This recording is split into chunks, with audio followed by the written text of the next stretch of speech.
L'immense mobilisation des Algériens, vendredi dernier, l'a montré, la contestation contre le président Abdelaziz Bouteflika ne faiblit pas et semble vouée à s'inscrire dans la durée. La dernière offre du président Bouteflika qui a reporté l'élection présidentielle, prolongeant sine die son mandat au-delà de son terme prévu le 28 avril, n'a pas plus réussi que les précédentes à apaiser les protestations. Que reste-t-il désormais au pouvoir pour calmer la rue ? Les manifestants ont opposé une fin de non-recevoir claire à la dernière proposition du président Bouteflika et ont montré n'être pas dupes de l'abandon en trompe-l'œil du 5e mandat, troqué pour une prolongation à durée indéterminée de l'actuel mandat de Abdelaziz Bouteflika.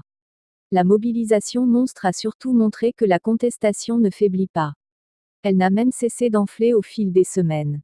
Si le nombre de manifestants est très difficile à évaluer précisément, ils étaient le vendredi dernier 15 mars 2019, au moins aussi nombreux que le 8 mars, journée où la mobilisation fut qualifiée d'historique. Le tour de passe-passe, consistant à ne pas briguer un 5e mandat pour prolonger le 4e n'a pas fonctionné.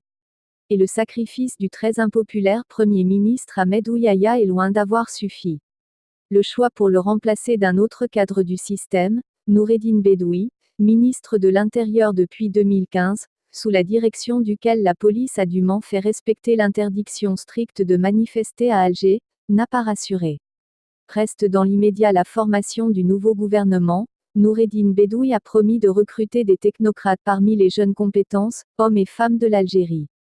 Mais trouver de nouvelles têtes, dans le contexte actuel, risque de s'avérer ardu. Qu'est-ce qu'un jeune technocrate aurait à gagner en se commettant avec un pouvoir honni, au sein d'un gouvernement dont la durée de vie sera courte, de l'aveu même du Premier ministre? Pas sûr qu'un rajeunissement du gouvernement soit suffisant. Les manifestants réclament un changement radical, pas un changement de marionnette, indiquait une pancarte vendredi dernier. Le mot d'ordre depuis le début des manifestations n'a pas changé, le départ de Bouteflika, de son entourage et du système. Depuis le début des manifestations le 22 février, le pouvoir semble chercher à gagner du temps. Mais la contestation s'inscrit désormais dans la durée.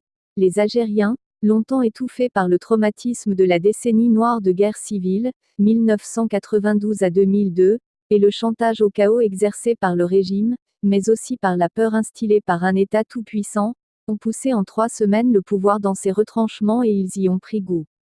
Le printemps étant déjà arrivé en Algérie, les manifestations sont aussi devenues de grandes fêtes, conviviales, où l'on vient en famille.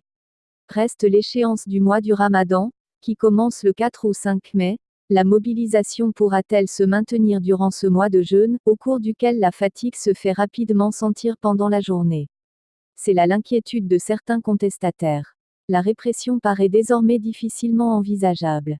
Les foules sont impressionnantes, et à plusieurs reprises, la police a semblé débordée.